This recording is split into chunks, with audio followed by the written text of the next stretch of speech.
check! Mic check! This is a solidarity share for my new poetry photo book, Miscarriage of Justice.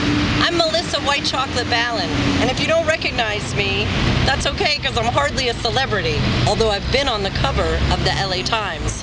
Hi, Mom. I'm just a filmmaker who's put some of your favorite celebrities in their first or second movies, like Paris Hilton, Lennon Murphy, Beyonce, Bobby Alt, and even Master P when I ghost wrote I Got the Hookup in 1997. Represent.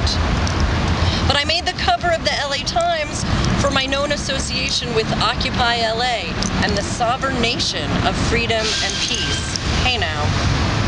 Unfortunately, it wasn't all fun and games, and I was persecuted and unlawfully arrested 3 times over a 30-day period over the 2011 holidays. Because I was kind of proud of my square no arrest record, unlike my famous co-director Shepard Fairey, I refused to cop a plea for a crime that did not exist. I don't think any of us realized that it would go on for more than 15 months, and that when I refused to cop a plea, they would try to question my competency to stand trial on December 5th of 2012, and then that it would result in a falsified mental commitment, involuntary, from December 20th, 2012 until June 16th, 2013. I know it sounds like we're dusting off Stalin's playbook here, but we're here in Los Angeles, my home city and town, in front of Los Angeles City Hall, actually where I occupied successfully and peacefully. Even with all the cop robbery and hobbery from October 1st until November 30th, 2011. Even though you don't see me here anymore at Solidarity Park because some of us have stay-away orders, in my heart and soul, I remain occupied. And today is September 17th, so we want to give a shout-out of solidarity to Occupy Wall Street. We've had to revise the movement and think of new, creative ways to stay occupied by any non-violent means necessary. And we've also been pretty busy occupying the courts because they've been prosecuting our whistleblowers. We're all doing all that we can, but it's still not enough. So I've taken that frustration and the challenges and put them into art, Instagrams, tweets, and any social action that I could to let our voice be heard. Even those like Fiesta who can't speak or can only bark. They still have a message to send, that they deserve homes and that they have rights as well. And in the course of these difficult, challenging times, I've turned religiously to art through poetry, photography, and even lemon Instagrams to Congress to find a creative, optimistic way to transform pain into art. It's through this process that I realized that art is also a retweet. And so for those of you that don't know about clicktivism and don't want to risk arrest, we want to remind you that through 140 characters, through a click, or through just a photo, you have an opportunity to share your message and share your thoughts and let people know. Let your voice be heard and not be alone. So I created a poetry photo book called Miscarriage of Justice, and I'd like to dedicate it to you. I'm hoping that through my unorthodox poetry, I can help inspire others who are going through a similar difficult challenge of injustice or oppression of any kind, and that hopefully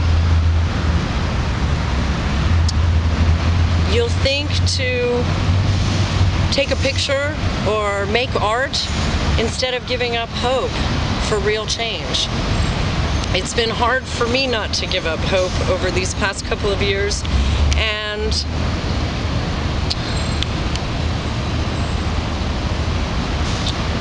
well, it's been hard for me not to give up hope the past couple of years, and it's through the support of all of you, friends, family, some of you strangers, who signed a petition to keep me free, or sent me an encouraging word, or just told me not to give up. But I can't really take this any further after pages and pages and stacks of filings to get relief from the court. It's just taken too much of a toll on my friends, my family, and myself. So I've got to find another creative, nonviolent way to stay occupied, and that's part of what this poetry book is. Because my soul will always be here with the thousands of ancestors that were occupied and pushed off this land and whose voice will never be heard. But I don't want to spend the last of my childbearing years fighting the system, so I'm going to find a way to let the voice be heard. I'm going to find a way to honor my unborn child, my miscarriage of justice. That's a real miscarriage, not just a philosophical one that was instigated by people wearing badges, acting under color of law. In the meantime, just because you don't see me sitting here every day anymore, I hope that you'll share the concepts of the Constitution, that you'll share the concepts of freedom, and that you will stay occupied by any creative, non-violent means necessary.